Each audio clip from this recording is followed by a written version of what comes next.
Nous célébrons aussi la victoire de tous les peuples assemblés, tous les pays coalisés qui n'ont eu qu'un seul but, la liberté, et ce, après de longues périodes de restrictions et de souffrance. Dans le hasard de ces rencontres qui débouchent sur un jumelage et une amitié partagée, Louvenier aurait pu rencontrer et se coupler avec, en France, Montélimar, réputé pour son nougat, Chemillé, réputé pour sa camomille, Arras, pour son andouillette, Villeneuve d'Ascq, pour son huile de foie de morue, ou plus encore, le Plessis-Robinson pour sirop pour la toux. Le sort, heureusement et la chance, a décidé autrement il y a 54 ans, puisqu'il s'agit de vous, le Péréillon, avec le charme de votre localité, vos vignobles, votre Beaujolais, votre sympathie et votre accueil comme il y a 2 ans encore, accueil que nous pouvons oublier. Il est temps maintenant de fêter dignement tous ensemble, en toute amitié, le 54e anniversaire. Et je terminerai en remerciant le comité de Louvenier Initiative pour la préparation et la réalisation de différentes activités et manifestations pour ces retrouvailles. Être jumelé, c'est faire partie d'une association. C'est la création et le développement de liens entre 2 villes de différents pays. Des liens européens par une Europe forte, dont nous allons élire nos représentants respectifs au Parlement européen le 9 juin. Des liens économiques, et pour nos 2 administrations, bien sûr, c'est la bière et le Beaujolais. Des biens culturels, même si toutefois, ce sont souvent les mêmes. Des liens d'amitié étroits, entre jumelés, bien sûr, mais également en faisant participer la population de nos 2 collectivités. Comme lors de votre visite en 2022, avec une dégustation de bière et de charcuterie belge sur la place de la mairie. Je vous dirai vive l'Europe, vive Louvenier, vive le Péréillon et vive l'amitié franco-belge.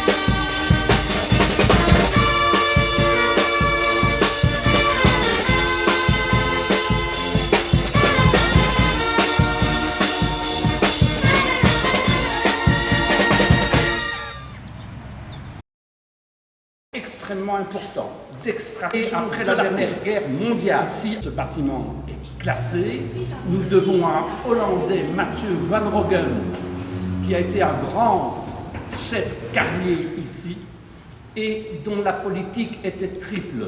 Il avait d'abord une politique économique, il a développé les carrières ici alentour, dont celle du Correux, qui est toujours en activité et qui est toujours en activité sur ce site, d'où l'intérêt d'avoir un musée à proximité d'un lieu d'exploitation. Deuxième chose, il avait aussi une sensibilité sociale. Le monde ouvrier carrier était un monde qui souffrait beaucoup. C'était un travail très dur, il y avait beaucoup d'accidents, il y avait beaucoup de décès, et on faisait travailler les enfants à partir de l'âge d'11-12 ans. Et Van Roggen, conscient de ce problème, et des risques de soulèvement ouvrier que ça pouvait amener. Et d'ailleurs, c'est ici que se sont développés les premiers syndicats ouvriers, a créé une école industrielle que vous pourrez apercevoir quand vous serez à l'étage, si vous allez à l'étage, par la fenêtre arrière. Une école industrielle pour accueillir ces jeunes enfants de 12 ans, les former à la sécurité, à l'attaque de la pierre, etc.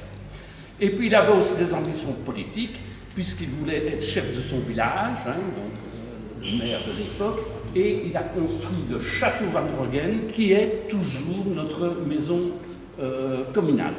J'en termine pour dire que ce bâtiment était une centrale électrique.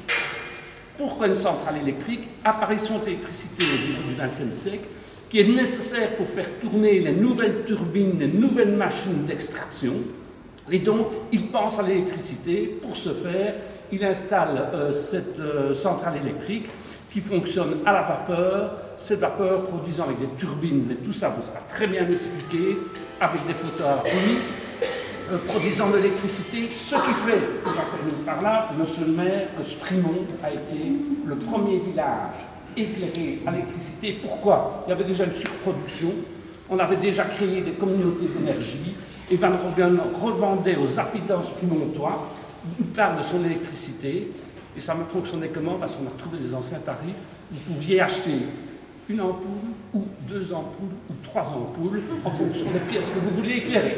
Voilà, monsieur le maire. Et c'est pour ça que vous êtes tous des lumières.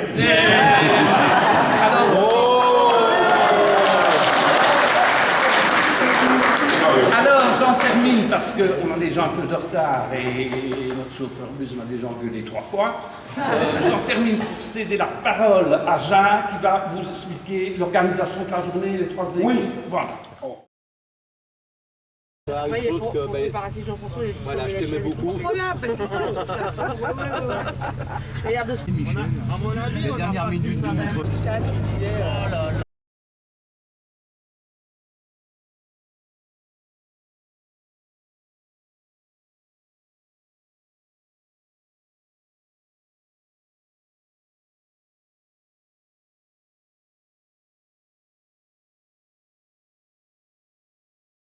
On